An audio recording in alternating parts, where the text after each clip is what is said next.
he comes.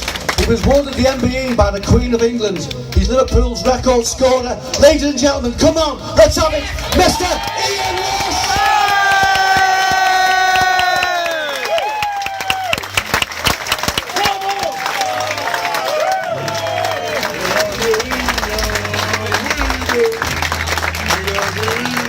I shall leave you in the capable and comfortable hands of the one and only Mr. Glenn Hussein. Thank you.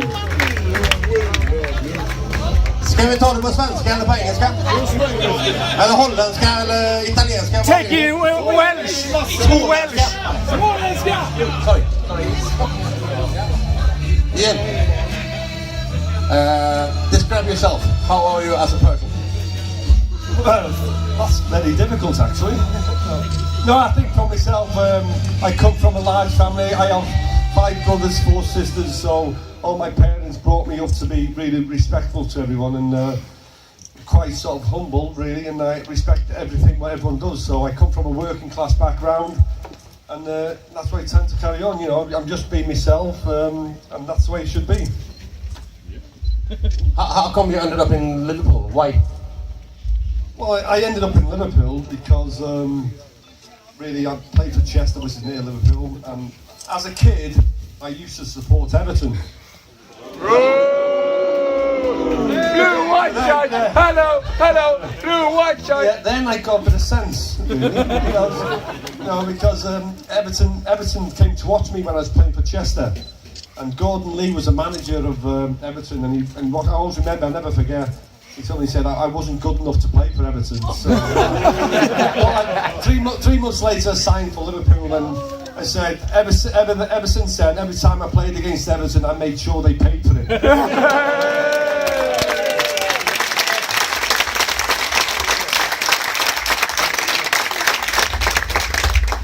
How was your time in Italy, Juventus?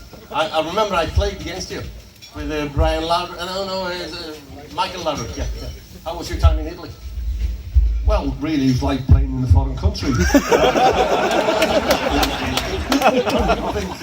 I think the football they play in Juventus is very defensive. When I was at Liverpool, I think apart from just being as a team, you know, I think it was very defensive. For Liverpool, we scored 1, we tried to score 2, scored 2, we tried to score 3. At Juventus, it was if you went 1-0 up, that was it.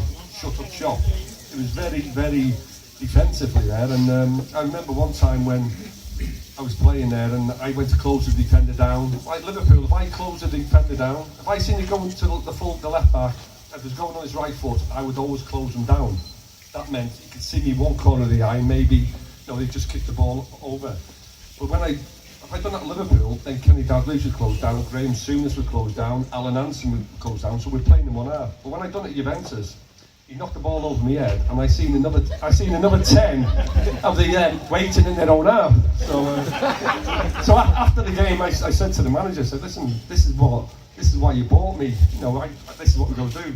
And he just turned around and said, "It's easier for one person to adapt rather than 10 to adapt." So basically, every time we played Juventus, I waited on the halfway line, just picking my nose there, waiting to see what's happening.